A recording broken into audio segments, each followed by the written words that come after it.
ስራ ኦር ደግሞ ትምህርት። 12ኛ ክፍል ስንት የለፋችሁበት ውጤት ፌል ቢያደርግ ስለዚህ አስባችሁ ታውቃላችሁ?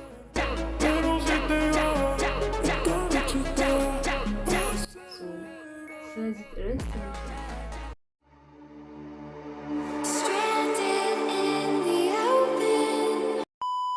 ሰላም ጋይስ እንዴት ናችሁ? ሄለን እባላለሁ። ዛሬ ደግሞ በአዲስ ቪዲዮ መጥቻለሁ።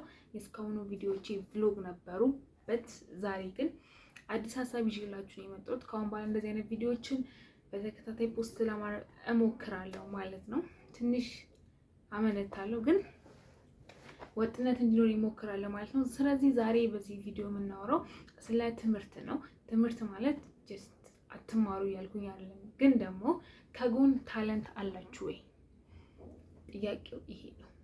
12ኛ ክፍል ላይ ኦልሞስት ስለ ትምህርት ጠቃሚነት ያሰብኩት 12ኛ ክፍል ከገባው በኋላ መኮረጅ ምንም ያህል መፍትሄ እንደሌለው እና በራሳችን መስራት እንዳለብን አስተማሪ ደጋግሞ ከነገረን ሀሳብ ተነስቼ በራሴ ለመስራት ሞከርኩ ማለት ነው።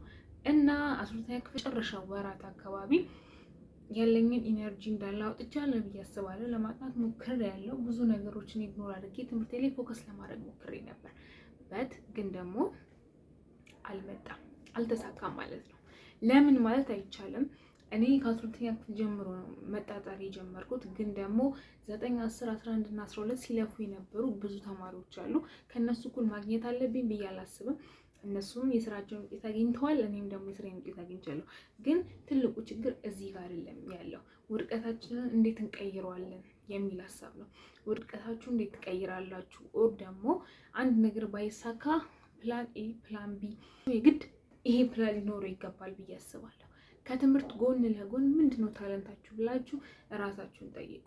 እኔ አሁን ላይ የምሰራው ስራ ተማሪ እያለሁ እንደ ትንሽ ነገር የማየው፣ አሁን ግን ገንዘብ እያገኘሁበት ያለው ሙያ ነው። ስለዚህ እናንተም ድሮ ላይ ኢንጆይ የምታደርጉት አሁን ላይ ግን ወደ ገንዘብ ሊቀይሩት የሚችል ስኪል ሊኖራችሁ ይገባል። ከሌላችሁ ትምህርት ሳትጨርሱ በፊት በጣም እራሳችሁን ማስተማር አለባችሁ።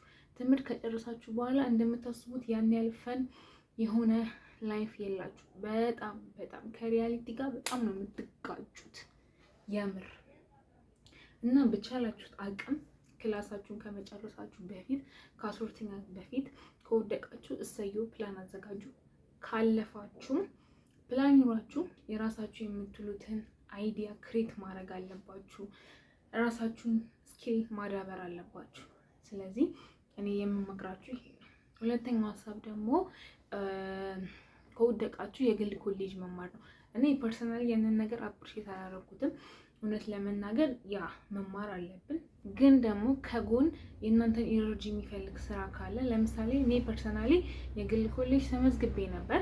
12 ውጤት ካልመጣ በኋላ የግል ኮሌጅ ለመማር ፍላጎት ነበረኝ። አትሊስት እዚህ ነገሮች ለአንዳንድ ለስራ ምናምን አዳዲስ ነገሮችን ለመሞከር ጀስት አዲስ አበባ ነበር ያሰብኩት። እዛ ምናምን ጠየኩኝ፣ ነገሮች አልተስተካከሉም። እዚህ ተመዘገብኩኝ። እዚህ ተመዝግቤ ኦልሬዲ 1-2 ቀን ሄድኩኝ። ጀስት ጋይስ ሊሆን አይችልም ማለት እንዴት መሰላችሁ? አሁንም አንዳንድ ስራዎች ሙሉ ኢነርጂያችሁን ይፈልጋሉ። አንዳንድ ነገሮች ደግሞ በሁለት አንድ ነገር አርጋችሁ ማስኬድ ትችላላችሁ።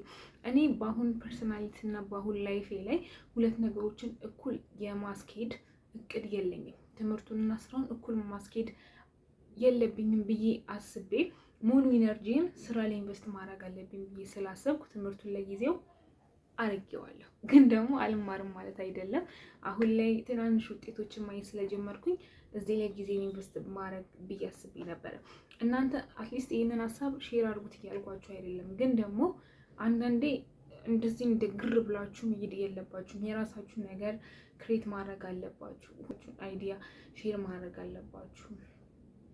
የራሳችሁን ታለንት ማድረግ አለባችሁ። መማር የመጀመሪያው መንገድ ብቻ አይደለም። ስለዚህ የዛሬውን ቪዲዮ አላብዛው እና በዚህ ልቋጨው። ስለዚህ የፈለገ አይነት የክላስ ደረጃ ላይ ብትሆኑ ከጎን እናንተ ኢንጆይ የምታደርጉበት የራሳችሁ ታለንት ቢኖራችሁ ብዬ እመክራችኋለሁ። ከአሁን በኋላ በእንደዚህ ቁም ነገር ቪዲዮዎችን እንመጣለን ማለት ነው።